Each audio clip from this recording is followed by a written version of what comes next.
नमः शमयसाराय स्वानुभूत्याचकासते चिस्वभावाय भावाय सर्वभावान्तरक्षिणे।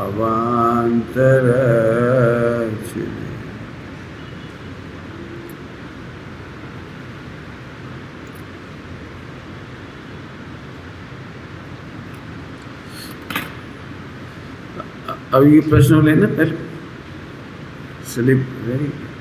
हाँ है। देखो भाई, सबको खुशखबरी है। खुशखबरी का मतलब है खुश होके सुनो।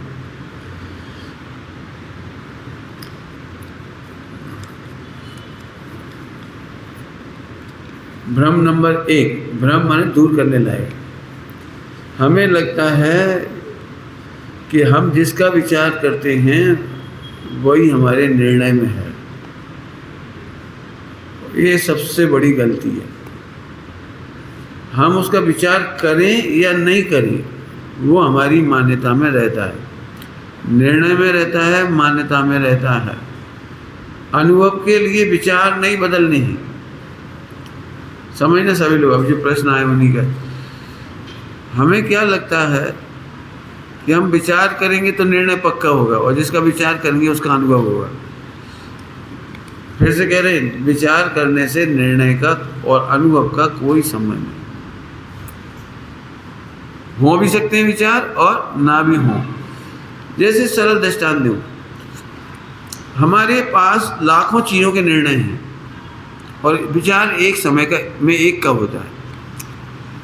ये प्रश्न एक दिन दादाजी ने पूछा था, जब मैंने कहा था अगले दिन जवाब दूंगा, लेकिन वो नहीं है, आज भी नहीं हो। हमें लाखों चीज़ों के निर्णय हैं, लाखों कह रहा हूँ, लाखों चीज़ों के निर्णय हैं, लेकिन लाखों के विचार तो एक साथ नहीं। तो आपको निर्णय में शंका है। एक बार में आप पति का विचार करते हो, उस समय पिता का विचार नहीं कर सकते, बेटे का विचार नहीं कर सकते, भाई का विचार नहीं कर सकते, उस समय नमक का विचार नहीं कर सकते, शक्कर का विचार नहीं कर सकते, धनिया का विचार नहीं कर सकते, गेहूं का विचार नहीं कर सकते, चने का विचार नहीं कर सकते, अरे मोटर गाड़ी चलाने का विचार नहीं कर सकते। मोटर गाड़ी चलाते समय में भी उसके इतने पुर्जों का याद नहीं कर सकते। कर सकते हो सारे पुर्जों का विचार एक साथ। क्या क्या होता है वो, एक्सीलेटर, क्या होता है वो, क्लच और ब्रेक। आप सारे चीज़ों का विचार नहीं करते, लेकिन हर एक का निर्णय साथ में फंक्शन कर रहा है, सारे निर्णय काम कर रहे हैं। जी कह रहा हूँ। दृष्टांत पकड़ में आया कुछ? विचार और अनुभव के लिए और निर्णय के लिए विचारों की पराधीनता नहीं। जानवर एक बार भी नहीं सोचते सम्यक दर्शन होने के लिए कि मैं आत्मा हूँ, मैं शुद्ध आत्मा हूँ, मैं देह से भिन्न हूँ, राग से भिन्न हूँ। एक बार भी नहीं सोचते और सम्यक दृष्टि हो जाती। आपको भी अभी सम्यक तो हो जाए अभी, लेकिन हम ये लगता है कि हमारे विचार तो चलते ही नहीं। हमारे विचार तो बदलना चाहिए, हमारी सोच तो बदलनी चाहिए, थोड़ा आचरण तो बदलना चाहिए। यही दिक्कत हो गई, यही दिक्कत हो गई। जो धर्म 1 सेकंड का था वो अनंत काल में नहीं कर पाए। क्या बोला? जो काम 1 सेकंड में हो जाना चाहिए था सम्यक दर्शन, वो अनंत काल में भी नहीं हुआ। समझ में आया? कुछ होता समझ में आया? क्या कहा? मैं आत्मा हूँ, इसके लिए विचार की जरूरत नहीं है, निर्णय की जरूरत है। और निर्णय की नाप करने के लिए, फिर से बोल रहा हूँ, निर्णय की नाप के लिए विचारों की पराधीनता नहीं।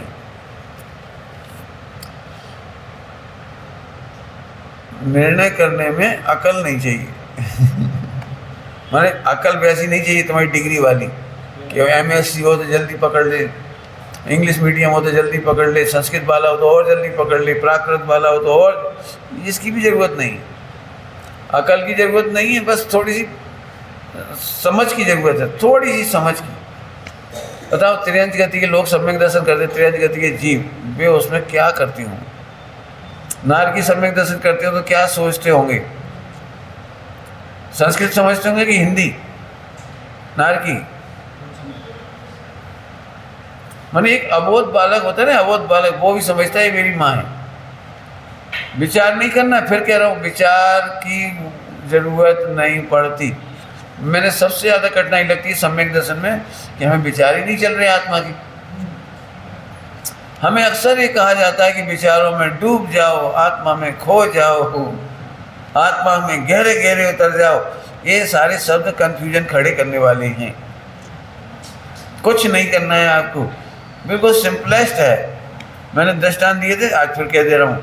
बताओ, सोना को सोना मानने के लिए आपको कितना पढ़ा लिखा होना जरूरी है? बताओ, सोना को सोना मानने के लिए अभी मैं आपसे कहूँ कि मैं आपको 1 किलो गोल्ड 24 कैरेट का और निःशुल्क दूंगा, तो ये सुनते से आपको जो आनंद आए ना, वो अनुभूति का आनंद है। हालांकि आपने कैलकुलेशन नहीं किया कि 1 किलो सोना आज की तारीख के हिसाब से क्या होगा रेट टोटल, आपने कैलकुलेट नहीं किया, लेकिन आपको लगता है 1 किलो सोना। मैंने गोल्ड में आपको शंका नहीं है, लेकिन आत्मा के मामले में शंका है। शंका का 2 कारण बता दिए। क्रियाकांड तीसरा कारण हो सकता है। आप सोचते हो क्रियाएं सुधर जाएं, आचरण सुधर जाए तो मैं सम्यक दर्शन हो जाए। सुधर जाए तो अच्छी बात है, नहीं सुधर तो मुझे कोई दिक्कत नहीं है। क्यों? पति सुधर जाए तो ही पत्नी स्वागन होगी। पत्नी को स्वागन होने के लिए क्या करने की जरूरत है? बोलो। यदि पति खराब हो, सप्तव्यसनी हो, तो पति नहीं है। मैंने सम्यक दर्शन करने के लिए उसमें सुधार की जरूरत नहीं है, इसमें भी सुधार की जरूरत नहीं, केवल मानना ही था कि मेरा पति है। और इतनी सरल दृष्टांत दे दी आपको। तो एक तो निर्णय करना, वो आपका प्रश्न मुझे अभी भी याद है, आप आ गया, मैं अभी याद ही कर रहा था। आगे आ जाओ, सब लोग आगे आ जाओ। अब उसका उत्तर दे रहा हूँ, आपके लिए काम आएगा और सबके लिए काम आएगा। तत्पर सूत्र में लब्धि उपयोगो भावेंद्रियम लिखा है। क्या लिखा है? लब्धि उपयोगो भावेंद्रियम। लब्धि उपयोगो भावेंद्रियम। लब्धि और उपयोग ये 2 चीज़ें होती हैं। लब्धि होती है अनंत गुनी और उपयोग होता है 1%। अब समझ में कुछ नहीं आया होगा तो मैं समझाऊंगा आपको। 2 शब्द समझ में आए, लब्धि और उपयोग। जरा मुझे देखो तो लब्धि 1 मिनट में समझ में आ जाएगी। जैसे आप भोजन करने गए डफर पार्टी में, तो वहाँ 150 स्टॉल लगी, तो 150 क्या स्टॉल, वो तो है लब्धि। बहुत मटेरियल है और आप देखते से ही खुश हो जाते हो, और गजब। अब क्या करते हो आप? एक एक आइटम लेके खाते हो जी उपयोग। तो लब्धि ज़्यादा हुई कि उपयोग ज़्यादा हुआ? पॉइंट समझ में आ गया? ऐसे हमारे ज्ञान में, वर्तमान ज्ञान में, ध्यान रखना, वर्तमान ज्ञान में लब्धि है अनंत गुनी और उपयोग होता है 1%। आपने उस दिन कहा था ना, आत्मा पर ध्यान नहीं जाता, ज्ञान का विषय नहीं बनता, और ज्ञान का विषय नहीं बनता तो फिर हम क्या करें? जाते जाते पूछा था, तो उत्तर ये है कि हमारे उपयोग में नहीं आए आत्मा, विचार में नहीं आए आत्मा, तो भी लब्धि में पड़ा हुआ है। पत्नी का अनुभव करने के लिए पत्नी का विचार करने की जरूरत नहीं है। हम बच्चे से बात कर रहे हैं तो भी पत्नी हमारे उपयोग में है। हम किसी से भी बात कर रहे हैं उस समय भी हमारे उपयोग लब्धि में है। मेरी पत्नी है, मेरे बच्चे हैं, मेरा व्यापार है, नुकसान है, घाटा है, मैं दुखी हूँ। मंदिर में हंसते समय, पूजा करते समय भी दुख चल रहा है आपको लब्धि में। ऐसे ही सम्यक दर्शन हो गया, आत्मा का निर्णय हो गया, वो लब्धि में चला गया। ठीक है, एग्जाम्पल समझ में आ गया? आपकी पॉकेट में 1 करोड़ रुपया रखा हुआ है, ये लब्ध है, और आप 1 रुपये का नींबू खरीदते हो, ये उपयोग है। अब तो समझ में आ गई जल्दी से, लब्धि और उपयोग। आपके पास 10 किलो घी रखा हुआ है, लेकिन खा रहे हो इतना सा, तो ये उपयोग है। तो उपयोग आप किसका कर रहे हो, उससे कोई मतलब नहीं है। आपको आनंद उपयोग का नहीं आता कि हमने तो इतना सा ही घी खाया। 10 किलो है, उसका आनंद है। हम 1 करोड़ रुपये जेब में लेके घूम रहे हैं, इसका आनंद है। हमने 1 रुपये का नींबू खरीदा, ये उपयोग है। हम उपयोग का आनंद नहीं लेते, हम लब्धि का आनंद लेते। कुछ समझ में आया? ऐसे ही हम आत्मा का विचार नहीं कर पाए, इसका दुख मत मनाओ।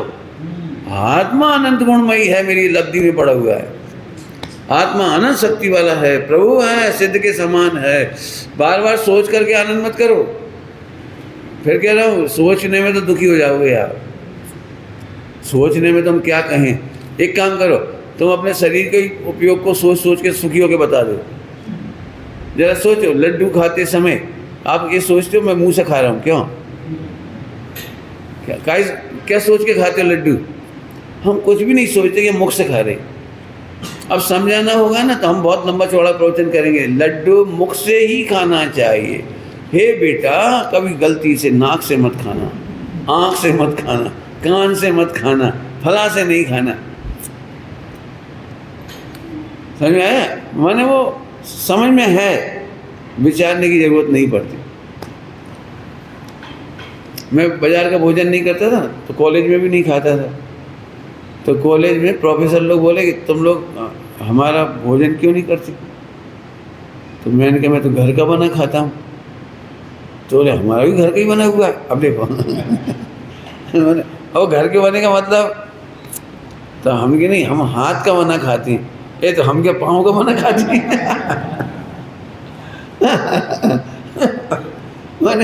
मैंने समझाना मुश्किल है कि मैं क्यों नहीं खाता। मैंने यदि हम कुछ भी कहें तो झगड़े हैं उसमें। ये हम नहीं सोचे ना कि किस किस से नहीं खाना, तो भी हमें पता है, और हम किससे खा रहे हैं ये भी हमें पता है। मैं क्या बताऊं, सम्यक दर्शन कितना सरल है। 8 साल का बच्चा हो और उससे पूछो बेटे भूख लगी है कि हाँ, तो अब उसके कहने में सब सही चल रहा है। अब उससे पूछो बेटे आपको भूख लग रही है कि आपके पेट को, कि आपके मुख को, कि आपके हाथ को? अब वो कहेगा तुम पागल हो, चुपचाप दो, खाने दो मुझे। अब क्यों प्रश्न गलत है? क्यों पेट को भूख लगती है कि मुख को, कि हाथ को? भोजन किसको दे, पेट को कि मुख को कि हाथ को कि तुमको? अब क्या उत्तर है इसका? उसे समझ में सब आ रहा है, वो कह रहा है बोलो मत, दियो, वो खाने दो मुझे। अब मैं पूछ रहा हूँ, वो जवाब नहीं दे रहा है तो नहीं जानता ना, नहीं जानता वो सब जानता है। भोजन लिया और कर लेता है वो। क्यों? पेट को भूख लगती है, ये उत्तर सही नहीं है। मुझे भूख लगती है, मैं सुनता हूँ। कान सुनते हैं कि मैं सुनता हूँ? अब कहने में है कि कान सुनते हैं, नहीं नहीं मैं सुनता हूँ। नाक सूंघती है, नहीं नहीं मैं सूंघता हूँ। इस तरह हमने क्या किया, सारे इंद्रियों के व्यापार को एक में डाल दिए, मैं। ऐसे आत्मा के अनंत गुण वो मैं, मुझे भेद करने की जरूरत नहीं है। क्यों? तुम ज्ञान से जानते हो कि आत्मा से जानते हो? कहने की जरूरत नहीं, मैं आत्मा से जानता हूँ ये भी सही है, और ज्ञान से जानता हूँ ये भी सही है। बोलने की जरूरत नहीं। मैं इसलिए समझा रहा हूँ, अभी भी हम लोग इससे परेशान हो जाते हैं कि क्या पता भैया आत्मा में अनंत गुण हैं, तो अनंत गुणों का काम हो रहा है कि नहीं, अपन चेकआउट ही नहीं कर पा रहे। अब कुछ समझाने वाला आ जाए कठिन तो कह देगा देखो आत्मा के अनंत गुण तो छोड़ो, अपन तो एक गुण को भी नहीं जानते, एक गुण की एक पर्याय को भी नहीं जानते। अरे सम्यक दर्शन बहुत कठिन है। फिर एक व्यक्ति और आया, पंचम काल में सम्यक दर्शन नहीं होगा। तीसरा आया, नहीं हुंडाफ सर्पण नहीं, इसलिए नहीं होगा। समाज की गलती नहीं है, समाज ने ये बात सुन रखी है कि सम्यक दर्शन बहुत कठिन। तो सरलता समझ में आ गई कि हमें तो विचार भी नहीं करना है, उससे है निर्णय में है, उसे विचार करके भी मत सोचो। क्यों? मैं पुरुष हूँ, ये कितना विचार करते हो जिससे आपको अपना विश्वास है? बिल्कुल नहीं है, ज़रूरत ही नहीं पड़ती। तो ऐसे समझो। समझ में आ गई आपको एक बात? अब आगे देखो, कुछ प्रश्न हैं, मैं जल्दी जल्दी इनके जवाब दे देता हूँ। सभी के काम की चीज़ है। एक इंद्रिय दो इंद्रिय जीव आगे कैसे बढ़ती हैं? यानी एक इंद्रिय से दो इंद्रिय में कैसे आए और दो इंद्रिय से तीन इंद्रिय में कैसे आए, इनकी उन्नति कैसे होती है? तो हमारी सामान्य पद्धति तो है कि वो पुण्य उदय से आए। सामान्य पद्धति है वो पुण्य के उदय से आए, लेकिन ये बात ज़्यादा है नहीं। वास्तव में उनमें आगे बढ़ने की योग्यता है, वो उससे आए। लेकिन लोग उपादान नहीं समझते ना, इसलिए निमित्त का उत्तर देते हैं कि वो पुण्य के उदय से आया। तो हमारे तो बहुत सारे प्रश्न खड़े हो जाएंगे कि निगोद में अनादिकाल से रहा है तो उसने पुण्य कैसे किया? हमारे बड़े कठिन हो जाएंगे। तो उसका सबसे बढ़िया उत्तर है योग्यता। उसी जीव की योग्यता है, उस तरह से वो आगे आ गया। तो सब पुण्य, कि उसकी योग्यता से पुण्य हो जाता है। क्या हो जाता है? योग्यता से ही पुण्य भी हो जाता है। अब योग्यता है तो पुण्य हो जाता है, क्रियाओं से पुण्य होता मानने वाले को दिक्कत है।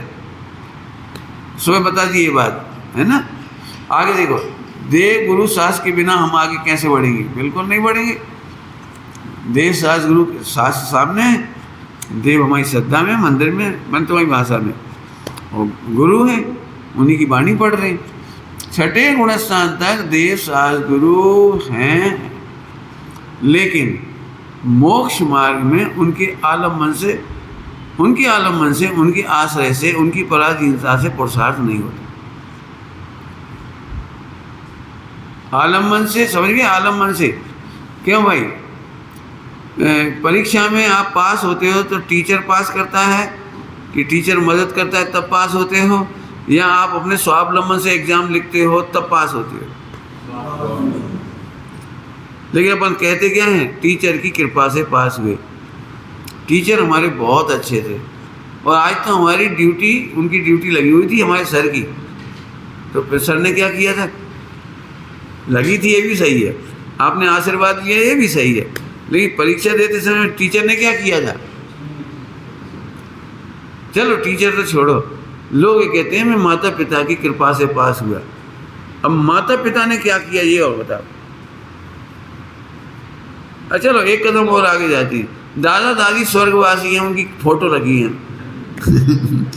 अब वो कहता है इनकी कृपा से पास हुआ, इनके आशीर्वाद से पास हुआ। तो इस फोटो ने क्या किया? धन्यवाद देने के लिए कोई दिक्कत नहीं है, हम सबके लिए धन्यवाद दे सकते हैं, कोई दिक्कत नहीं है, और उनका यथा योग लोक व्यवहार में रिस्पॉन्स है। लेकिन परीक्षा तो खुद नहीं दी है, पढ़ाई तो खुद नहीं की है, रटाई तो समझने का काम तो खुद नहीं किया है। ऐसे ही आत्मा के अनुभव का काम पहले गुणस्थान से लेकर 14 गुणस्थान तक, और सिद्धालय में भी ये जीव स्वयं करता है। हाँ, कहते रहो, बिल्कुल व्यवहार में हमें सारा श्रेय देने में कोई दिक्कत नहीं, लेकिन आपको परमार्थ में इधर देखना है। मान के चलिए जिस टीचर ने आपको पढ़ाया पूरे साल, और जिस दिन वो आप पेपर देने बैठे उस दिन वो एक्सपायर हो गया, तो अब तो फेल ही हो जाएंगे अपन। क्यों? टीचर तो है ही नहीं अब। तो ऐसे परावलंबन बना नहीं है, ठीक है ना? शास्त्रों का परावलंबन बना नहीं है, गुरुओं का परावलंबन बना नहीं। ध्यान रखना, देव शास्त्र गुरु को यदवा तद्वा माने उसकी तो बात ही नहीं है, लेकिन देव शास्त्र गुरु की बात मान करके भी स्वाधीनता से, स्वावलंबन से कार्य करे, उसकी बात बराबर है। कोई प्रश्न है कोई? तो हम नहीं कह रहे देव शास्त्र गुरु की जरूरत हमें पड़ती है छठे गुणस्थान तक। तीसरी बात, आपको देव शास्त्र गुरु छोड़ने नहीं है, शुद्धोपयोग में छूटने हैं। क्या बोला? शुद्धोपयोग में छूटने हैं। आप आत्मा में मग्न हो जाओगे, इसका नाम है छूटना, छोड़ना नहीं है। देव शास्त्र गुरु को छोड़ना है द्वेष, और छूटना है भक्ति है। हाँ बिल्कुल, समझ आ गया ना? तो अब करना क्या है? आत्मा में अनुभव में रमते हैं तब देव शास्त्र गुरु को छूटना भक्ति है, और छोड़ देना द्वेष है। माता पिता को छोड़ो मत, लेकिन जब सामायिक में मग्न बैठे हो उस समय आपको निषेध नहीं करना पड़ा, उनकी याद ही नहीं आई। नेचुरल है, बड़ा नेचुरल काम है, सरल है, ठीक है। हमारी सारी क्रियाएं आत्मा करता है कि कर्म है ना। एक प्रश्न है ये, बाकी प्रश्न में जवाब हो गए थे। सभी लोग ध्यान से सुन लो।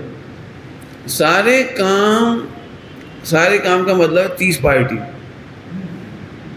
30 पार्टियों में 29 पार्टियां अपनी नहीं हैं। अब ये 29 पार्टियां काम करती हैं कर्मों के उदय के अनुसार, और आत्मा की पार्टी का काम होता है योग्यता के अनुसार। तो अकाउंट खोल डालो बस। आत्मा के सारे काम हो रहे हैं योग्यता के अनुसार, और 29 पार्टियों के काम हो रहे हैं वो निमित्त के अनुसार। हालांकि वहाँ भी योग्यता है, वहाँ भी योग्यता है, लेकिन समझाने के लिए ये बात कही। तो अब हम क्या करें कि हमारा काम मात्र जानना देखना है कि सब और भी तो काम हो रहे हैं विचार आदि, तो विचार मनोवर्गना से हो रही। भाषा वर्गणना से हो रहे हैं, आहार वर्गणना से हो रहे हैं, वहाँ सबके नाम हैं। यदि आपको नाम चाहिए तो 29 पार्टियों के नाम मिल जाएंगे, उनके अनुसार हो रहे हैं। क्यों? भगवान की शादी हुई थी कि नहीं हुई थी? हैं? भगवान की शादी हुई थी कि नहीं हुई थी? क्यों? भगवान का जन्म हुआ था कि नहीं हुआ था? अब देखो, अब यहाँ भगवान का जन्म हुआ था माने आप मिली जुली पार्टी की बातें कर रहे हो। अब हम समझते हैं, आप भी समझते हो भगवान का जन्म जयंती मनाओ, तो वो आप 30 पार्टी को मिला के बात कर रहे हो। कारण से भगवान तो वे उस दिन बने थे जब केवल ज्ञान हुआ। भगवान पहले थोड़ी बने थे। क्यों? अपने भगवान की शादी होती कभी? अब कभी नहीं होती, लेकिन वो समझ जाते हैं 29 पार्टी प्लस करके। ये शरीर की अपेक्षा से जब घर गृहस्थी में थे तब उनकी शादी हुई थी। मैं पूछ रहा हूँ, जिस समय शादी हुई थी उस समय भगवान थे?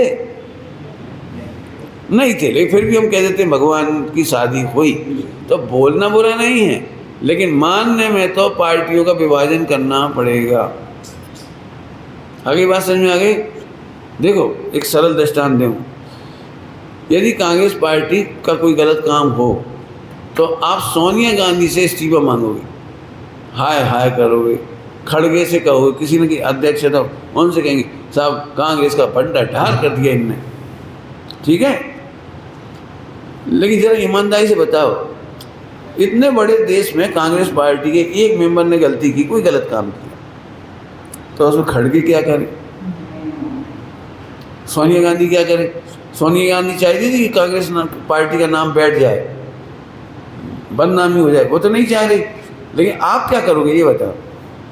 ओबेर की एक गाड़ी में कोई महिला के साथ गलत काम हो जाए तो पूरे भारत के ओबेर के रेट गिर जाएंगी, शेयर की। भाई गलती किसकी है? कि अभी इस समय हम गलतियों को भिन्न भिन्न नहीं देखते। हमें तो ओबेर कंपनी खराब लगती है जब एक आदमी खराब, ड्राइवर खराब होता है तो। ऐसे ही 29 पार्टियों के कार्य को आत्मा का काम कहते हैं। मैं बार बार कह चुका हूँ, मन वचन काय के कार्य को हम आत्मा का कार्य कहते हैं, कोई दिक्कत नहीं, लेकिन मानने में तो दिक्कत है। सुधार कहाँ होना है ये बता दो। वो ड्राइवर सुधरे कि वो ऊपर की कंपनी का मालिक सुधरे, क्या करे वो? समझ में आया? ऐसे ही आत्मा सदा निर्दोष है। क्या बोला? आत्मा। अब 29 पार्टियों की मिली जुली सरकार की बातें मत करो, करेंगे फिर बोल रहा हूँ, बोलने में तो यही है। और इसीलिए इसमें एक प्रश्न और है, हम इतना पढ़ सुन रहे हैं लेकिन हमारा आचरण नहीं सुधर रहा। अभी भी आपको लग रहा होगा इतना पढ़ने सुनने पर भी अपनी सरकार घाटे में जा रही, कुछ फ़ायदा तो हुआ ही नहीं। मैंने हम फ़ायदा क्या सुनना चाहते हैं कि 8-9 दिन के प्रवचन के बाद से ये रोटी भाना बंद होगी, खाने का मन ही नहीं कर रहा। ये कपड़े धोने बैठे, होश ही नहीं रहा कपड़े धुलना है। क्या चाहते हो आप? तो 29 पार्टियों का काम तो ऐसे ही चलेगा। इतनी बात समझ लो बस। अब एक दृष्टांत और दे देता हूँ, और तो क्या कर सकते हैं। ठंडाई में अपन ने 30 चीज़ें डाली है ना, घोंट ली, खूब घोंट ली, अच्छे से घोंट ली। अब उसको टेस्ट कराया किसी को, फ्राई करके बच्चों से टेस्ट करा दे, बेटे टेस्ट करके बताओ कैसी है? बढ़िया। अरे बढ़िया तो ठीक है, शक्कर कैसी है? अब देखो, आपने एक आइटम पूछा शक्कर, तो अब वो क्या करेगा? 29 स्वादों से जुदा करके एक स्वाद पे नज़र रखेगा। ऐसे ही होगा ना? अब कहेगा हाँ बढ़िया है, कोई दिक्कत। फिर उसने पूछा इलायची, इससे तुमने पहले क्यों नहीं पूछा? तो अब वो फिर दिमाग लगाएगा, अब वो इलायची में उपयोग ले, अब शक्कर में उपयोग नहीं ले गया वो। फिर उससे पूछा क्यों चारोली का स्वाद आ रहा है, चिरौंजी का।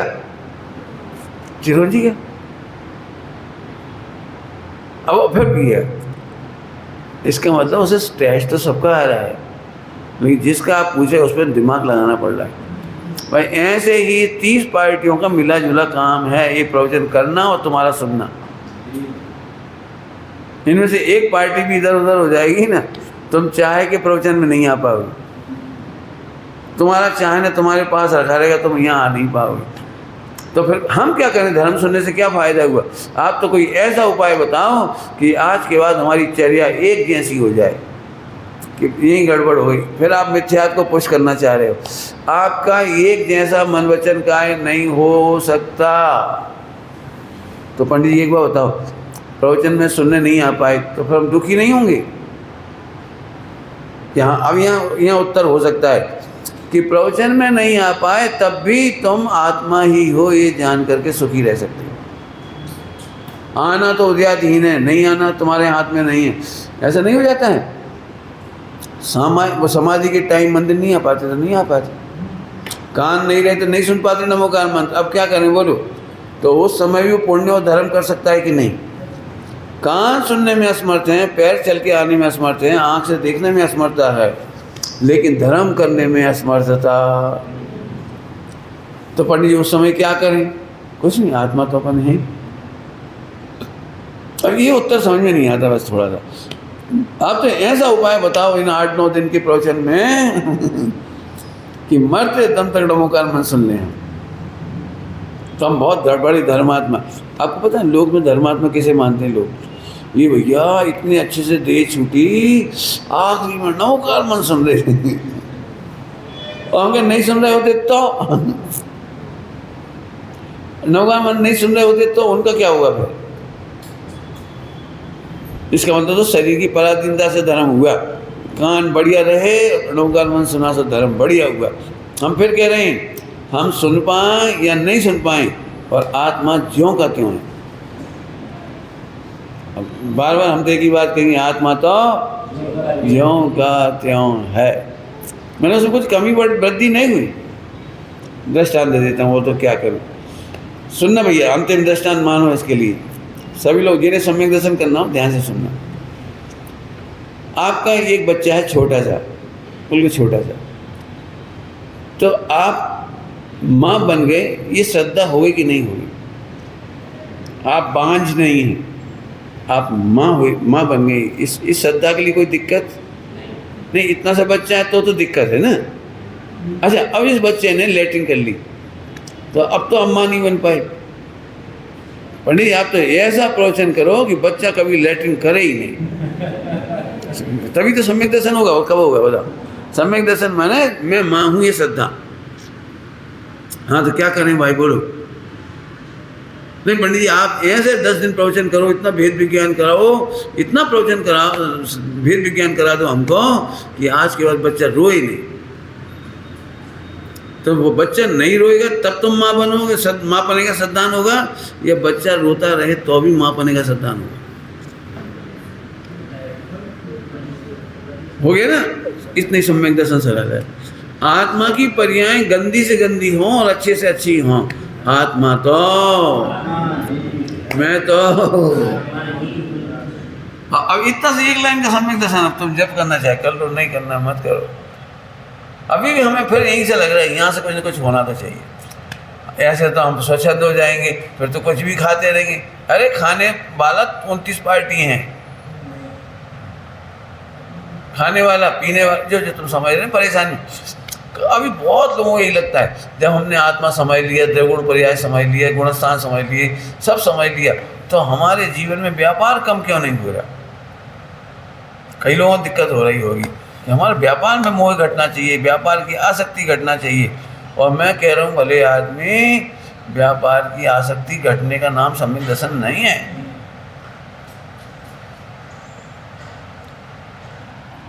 अब मैं फिर से बोल रहा हूँ, व्यापार की आसक्ति तो घट गई उसको, क्योंकि उसे आत्मा पसंद आ गया। आत्मा पसंद नहीं आया था तब तक व्यापार की आसक्ति थी। अब व्यापार तो है पुण्य के उदय की सामग्री, उसे तुम कैसे घटा दोगे? बोलो, तुम इंजीनियर हो, इंजीनियर, अब सम्यक दर्शन के लिए इंजीनियरिंग का ज्ञान खत्म थोड़ी करना है।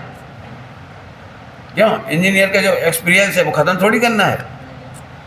ऐसे ही जो आपके पुण्य के उदय हैं, पाप के उदय हैं, मन वचन का है, उनसे चल रहे हैं, और ये सब चल रहा है, इसे कंबड़ करने का नाम धर्म थोड़ी है। सोचना भैया, देखो मेरे बहुत अंतिम प्रवचन चल रहे हैं, आपको निर्णय करना चाहिए इस चीज़ का। हो सकता है आत्मा का अनुभव करने के बाद सामग्री और बढ़ जाए, व्यापार और बढ़ जाए, पत्नियां ज़्यादा बढ़ जाएं असल में ये बड़ा कंट्रोवर्शियल लगता है लोगों को। इस मिथ्या दृष्टि एक शादी करे और अभी तुम्हें सम्यक दर्शन हो जाए ना तो तुम बिल्कुल जिद पे अड़ जाओ, मुझे और शादी करनी है, तो सब लड़ पड़ेंगे, कैसे सम्यक दृष्टि हो, मैंने नहीं मानेगा कोई। हम फिर कह रहे हैं श्रद्धा के लिए बच्चे का रोना गाना हंसना, इंजीनियर बनना, राष्ट्रपति बनने से कोई लेना देना नहीं। वो माँ बन गई है, माँ बन गई है, माँ ही है जब उसका बच्चा जन्म ले चुका। बिगड़ा है कि सुधरा, ये बात की चीज़ है।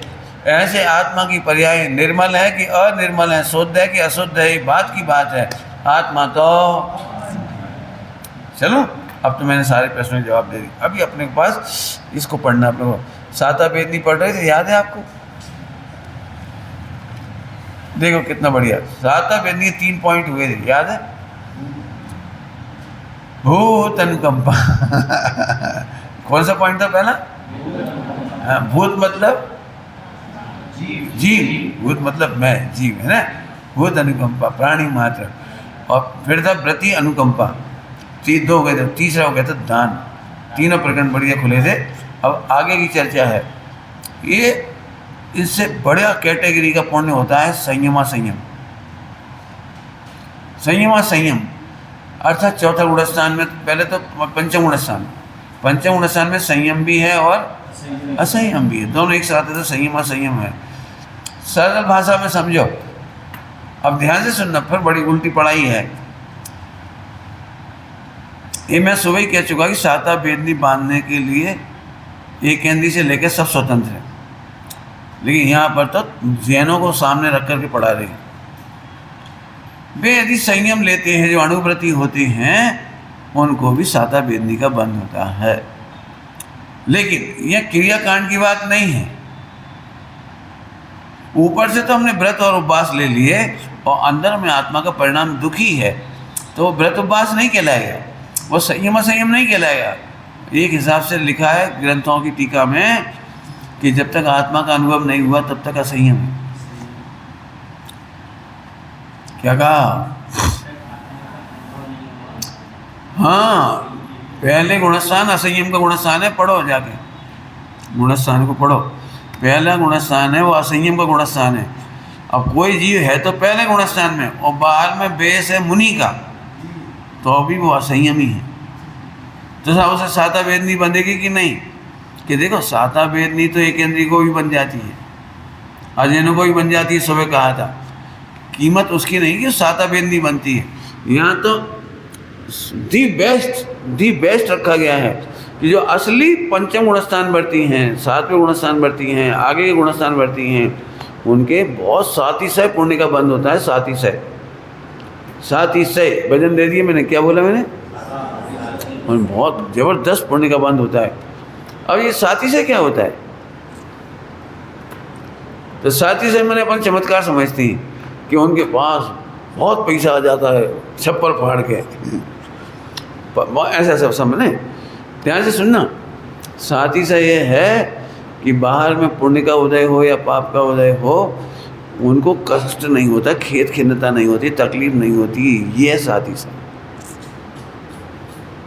पुण्य का उदय तुम्हारे भी आता है और पुण्य का उदय तुम्हारा चला भी जाता है। तुम हर्षित हो जाते हो या बहुत दुखी हो जाते हो। ज्ञानियों के जीवन में पंचम गुणस्थान में, 7वें गुणस्थान में क्या कमाल होगा। मुनि भगवंतों के सामने साक्षात इंद्र आके प्रणाम करे, और वे मुनि भगवंत पहले इस भव में गरीब थे, समझ लीजिए, झोंपड़ी में रहते थे, बिल्कुल दरिद्र स्थिति थी। और जब साधना करी तो 6ठा 7वां गुणस्थान हो गया, जबरदस्त रिद्धि सिद्धियाँ हो गई, बड़ी हो गई। और ऐसे समय में इंद्र ने आके प्रणाम किया। अब जरा आप सोच सकते हो, इंद्र आपको प्रणाम करे तो क्या होगा, आपको क्या लगेगा? अब ये है 700 कि उस समय भी वे मोहित नहीं होती। चैन में रानियाँ होने पर भी उन्हें ऐसा लगता, अरे वाह, अपने को जरा एक पहली शादी में खुशी हो जाती है, करोड़ 50 लाख का जरा दहेज मिल जाए, थोड़ा ढंग का मिल जाए, तो इतने में अरे गजब हो गया। आजकल के दूल्हे तो नाचने ही लगी, देखा देखी। मैं घोड़े पे भी चैन से नहीं बैठ पाती। ये है निरतिशय। तीर्थंकर मैंने पुण्य ऊंचा कह रहे हैं, इंद्र आदि का, मुनियों का, उनका ऐसा पुण्य का उदय होता है कि एक दिन भी पत्नी को राजी करने के लिए बहाने नहीं करने पड़ते, सोचना नहीं पड़ता, खुश करने के लिए प्लान नहीं बनाने पड़ते, खुश करने के लिए सॉरी नहीं बोलनी पड़ती। ये सातिश है। हम लाख मनाए और ना माने, ये निरतिश है। और उन्हें मनाना भी नहीं पड़ता, वो सातिश है। अतिशय का मतलब समझ में आ गया? बिना कमाए धन आ जाता है तो भी उन्हें चमत्कार नहीं लगता, ये सातिश है। वे किसी को समझाने नहीं जाते और फिर भी पूरा 3 लोग के जीव नमस्कार करने आ जाते हैं, फिर भी खुश नहीं होते। अपने को तो जरा क्यों, तुम राष्ट्रपति तुम्हारे साथ, प्रधानमंत्री तुम्हारे साथ फोटो खिंचा ले तो क्या होगा? ये निरतिशय है, ये निरतिशय है। आप पढ़ के देखिए पुराणों में कि धर्मात्मा अणुव्रति हों, महाव्रति हों, इनके पुण्य बंद होता है और अद्भुत सातिशय होता है, अद्भुत होता है। अब अपने को यही लगे इतना बड़ी उपलब्धियाँ हो रही, तो तुम्हें लग रही बड़ी उपलब्धि, वो कह रहे हैं बड़ी परीक्षा है। जल्दी बोल गए, क्या बोल गए हम? हाँ, तुम्हें बड़ी उपलब्धि नहीं है। जैसे मान चलो, दृष्टांत देके समझाता हूँ। तुम अकेले खड़े हो होटल में और चारों तरफ सुंदर सुंदर लड़कियां हैं और तुम्हारे ऊपर कैमरे लगे हुए हैं कि जैसे ही तुम फिसलो, परीक्षा में फेल हो, तुम्हें जेल में बंद कर दिया जाए।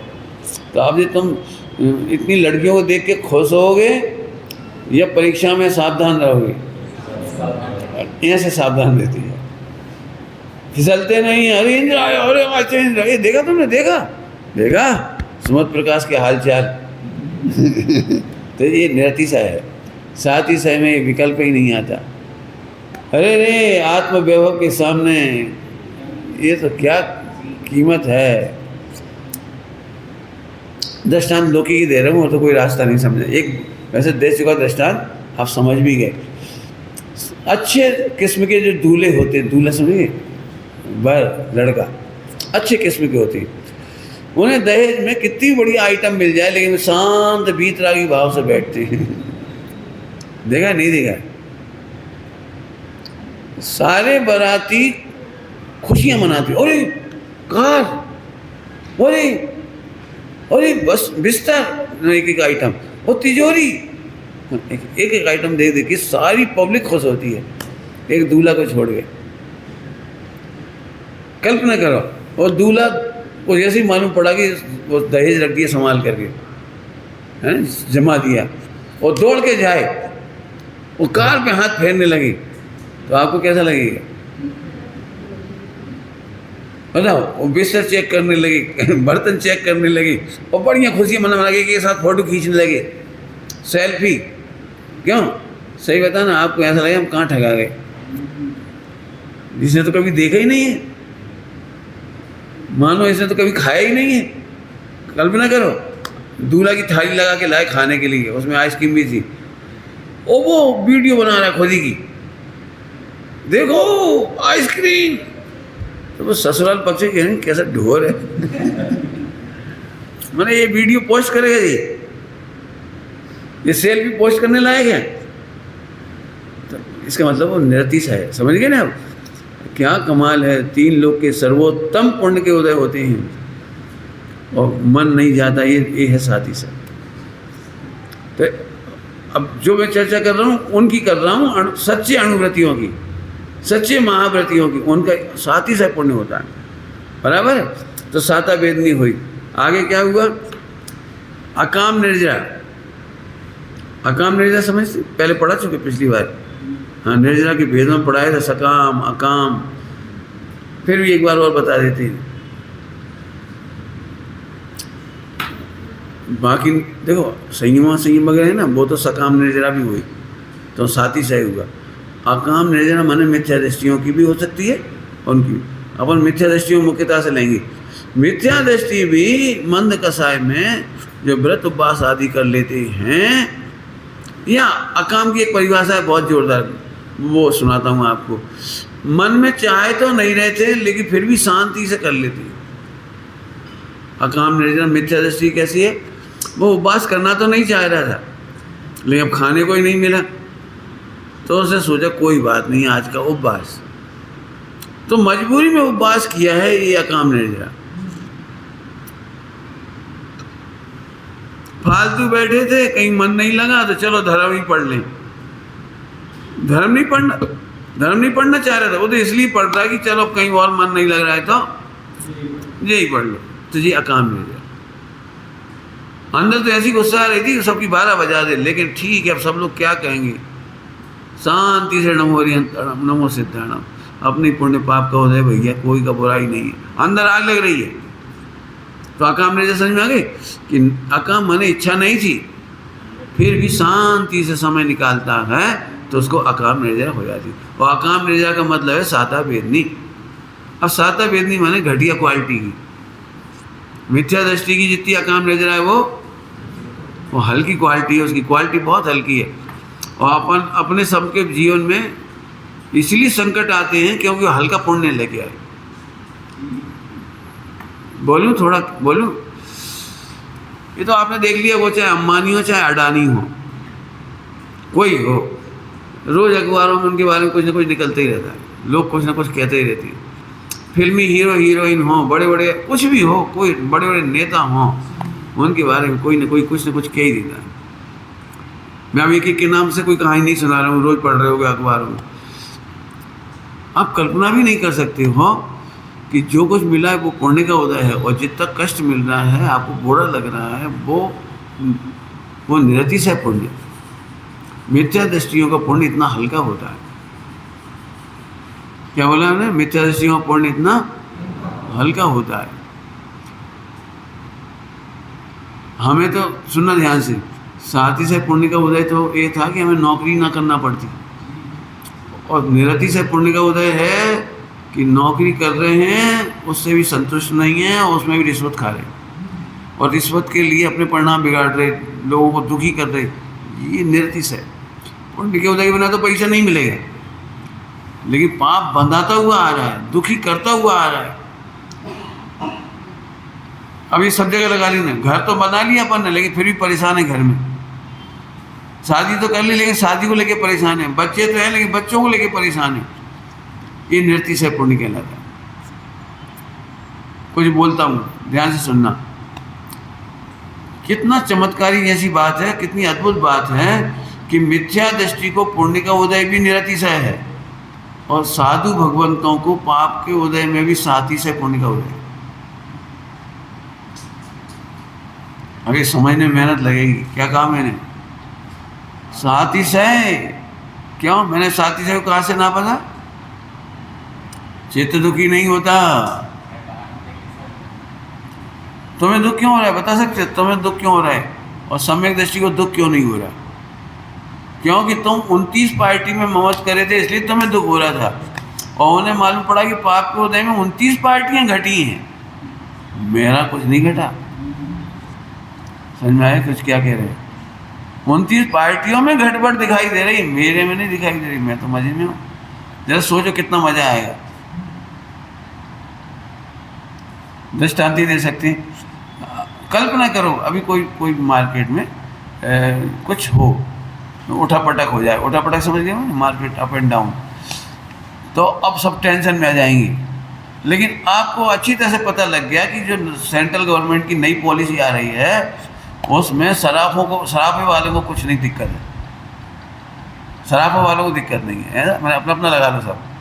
सीए वालों को कोई दिक्कत नहीं, अपना अपना लगा लो। तो अब 29 पार्टियों को तो बिजनेस में तकलीफ आएगी। जीएसटी की प्रॉब्लम 29 पार्टियों को आई, तो आप खुश होते हो कि दुख होता है? बोलो क्या होता है कि भाई नीति तो बदल रही है, जुलाई में सबके लिए बदल रही है, लेकिन मेरे लिए कुछ नहीं बदल रहा। ऐसे जब भेद विज्ञान हो जाता है तो भगवान आत्मा में कोई कमी नहीं है, कोई अंतर नहीं है। इसलिए सम्यक दृष्टि को बाहर का 9 कर्म घट जाने पर भी उसे कष्ट नहीं होता। देखो अपन को तो विश्वास करना भी कठिन होगा। थोड़ी देर के लिए उल्टा बोलो, थोड़ी देर के लिए उल्टा। कल्पना करो अपन मंदिर आए और पुण्य का उदय घट जाए, तो आपको भगवान में भरोसा होगा कि नहीं होगा? फिर से पूछ लूँ, क्या करूँ? यदि हम मंदिर नहीं आते थे तो हमारे करोड़ों के बारे निहारे होते थे, बहुत अच्छा चल रहा था, और मंदिर आए तब से करोड़ों चले गए, मार्केट डाउन हो गया, सब कुछ उल्टा उल्टा हो गया, पत्नी भी छोड़ के भग गई, बच्चे भी हैरान कर रहे। तो आपको धर्म में विश्वास होगा कि छूटेगा? क्या लग रहा है? बोलो, क्या लगता है? बोलो। ऐसा लगेगा कहाँ से धर्म कर रहे, इससे तो पहले ही अच्छा था, है ना? यही लगे ना, क्योंकि मिथ्या दृष्टि को 29 पार्टियों में ही उन्नति दिखाई दे रही है। अब मैं सम्यक दृष्टि की बात बता रहा हूँ। अरे मैं तो मोक्ष का उम्मीदवार हूँ, या 29 पार्टी जीरो हो जाएंगी? क्या बोल गए? क्या? मैं तो मोक्ष के लक्ष्य से निकला हूँ, जहाँ केवल आत्मा बचेगा। 29 पार्टियों का तो जीरो होने वाली है। यदि 29 पार्टियां घट गई तो इसमें अचंबा। अब बोलो, आत्मा को जानने का मजा ही मजा है भैया, मजा ही मजा है। नहीं तो रोते ही रहेंगे अपन, रोते ही रहेंगे। ये बिल्कुल एक परिवार, जैन धर्म की परिभाषा आपको समझने में इसलिए कठिन पड़ रही है कि साहब वो केस लॉन्च कर रहे हो, आप कह रहे साता भेद नहीं, वे उपवास कर रहे हैं और आप कह रहे साता भेद नहीं, वे मच्छर काट रहे हैं उनको रात भर और आप कह रहे साता भेद नहीं। अब ये बात समझाना कितना कठिन, समझ में आ रहा है कि नहीं? दृष्टांत दे दें, तुम्हें ये मकान तोड़ के नया बनाना है ना, अब ये अपने आप ही गिर जाए तो कितना दुख होगा? कितना दुख होगा बोलो? चलो अच्छा हुआ, अपन तो वैसे ही गिराना था। होता है कि नहीं होता? मैंने ऐसे ही 9 कर्म तो हमें क्यों मोक्ष मार्ग में निकलेगा कि नहीं थी? अच्छी सुविधा पाने के लिए ब्रह्मचर्य लिया था, अच्छे खाने पीने के लिए। मेरे पास आने वालों को बड़ी तकलीफ होती है, भाई भूल मिटाने मेरे पास आए हो कि सुविधा पाने के लिए मेरे पास आए? अब सुविधाएं नहीं मिलती तो और ये हमने तो सोचा था समय से कहीं बड़ा मजा है और भाई साहब पास रहेंगे तो बहुत आनंद आएगा। अरे हमारे पास आनंद तो आएगा, ये बात तो सच्ची है, लेकिन आइसक्रीम का मज़ा थोड़ी आएगा, चाय कॉफ़ी का मज़ा थोड़ी आएगा हमारे पास तो दोष मिटने का मज़ा आएगा। अब कितना बड़ा कंट्रोवर्सी है, लोगों ने सीधा सीधा मान रखा है कि अपन भी भैया साधना करने के लिए चलेंगे सम्यक शिखर जी, मज़ा आ जाएगा। मज़ा तो आएगा, काहे के लिए आए पहले ये नक्की करो। मेरे पास आने वाले 99% दुखी होकर लौट जाते हैं। मैं पहले ही कह रहा हूँ, कल तुम्हारा बच्चा कह रहा था कि उसे पूछा होगा मुझे जाना है, तो इनने कहा होगा तो पहले भैया ओबली लौकी खाना पड़ेगी तेरे को मसाला डाल के, तो वो उसे कहा मैंने खा ली तो भी नहीं भेज रहे।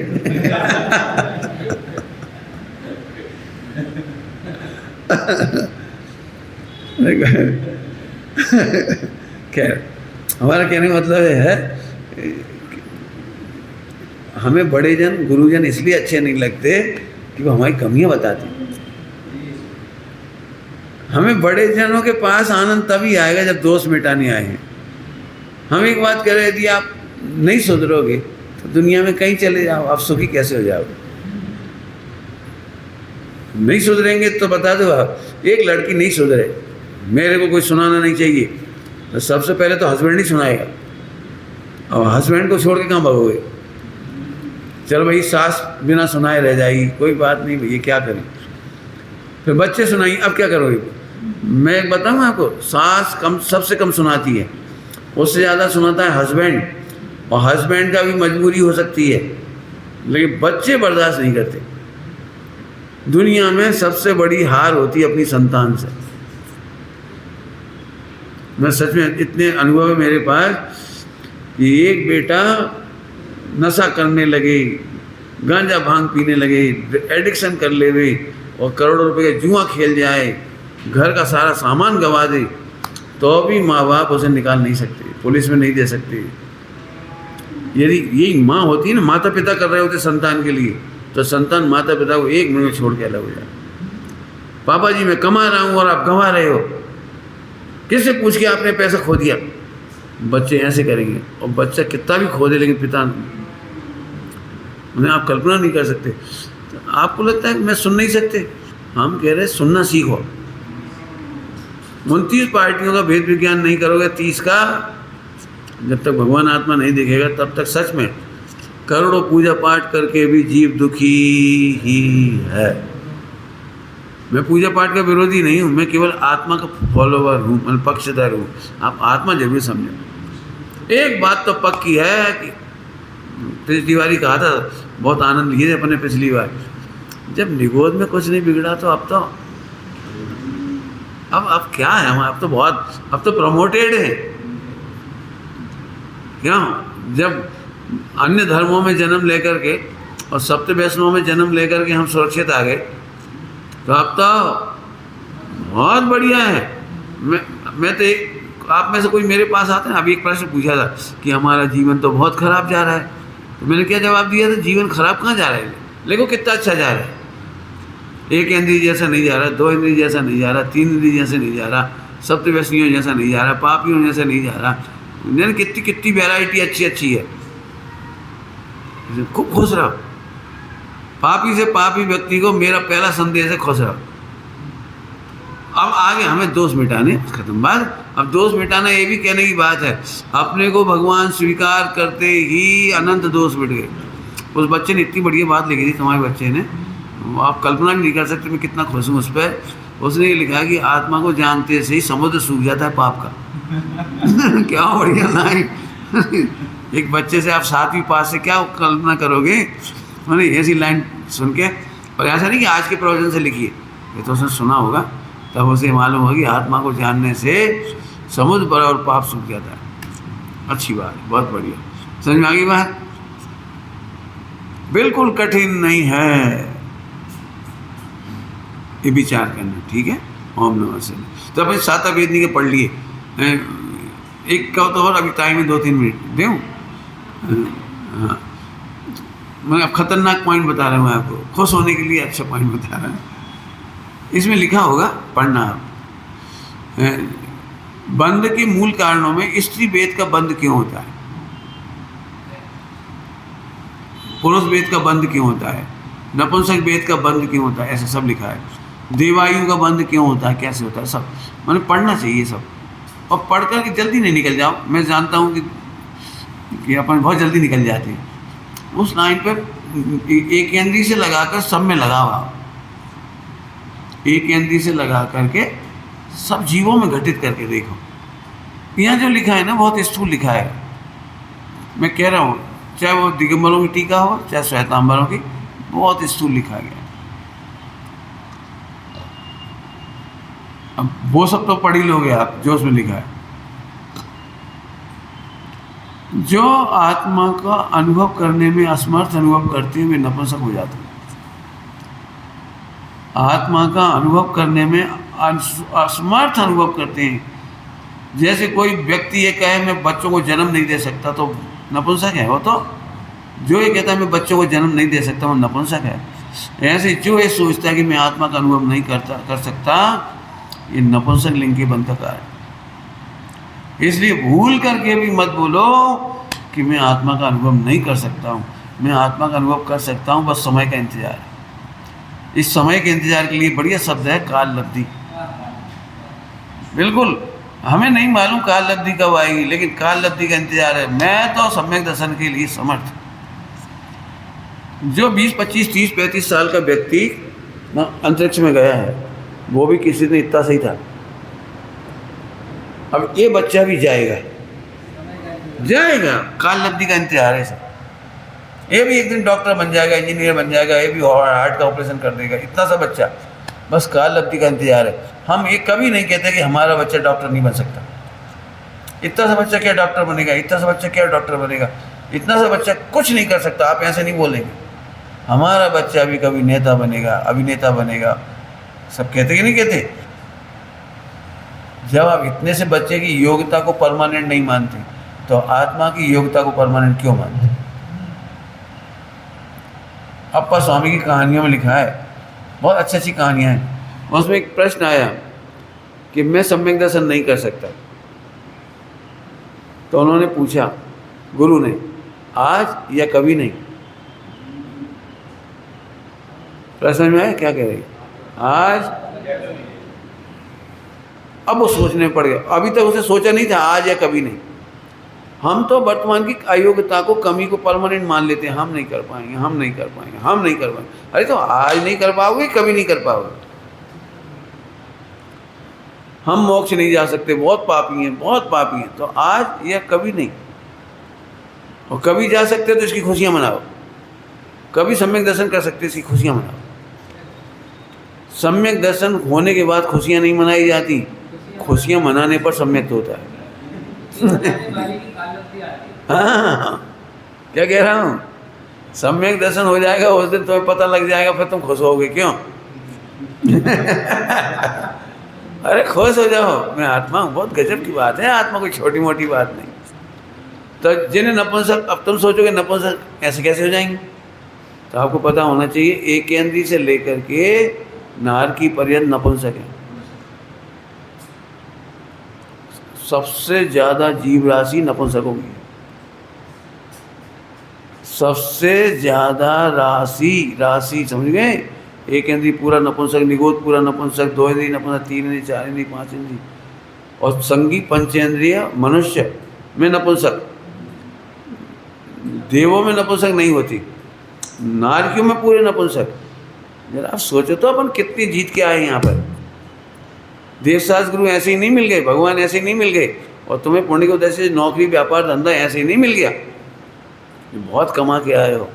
बिल्कुल भूल के अपने बच्चे को कभी मत कहना सिखाओ, चाहे भी कितनी बड़ी गलती हो जाए, उससे कहा बेटा चाहे जितनी बड़ी गलती हो जाए तू भगवान बनेगा, तू भगवान बनेगा।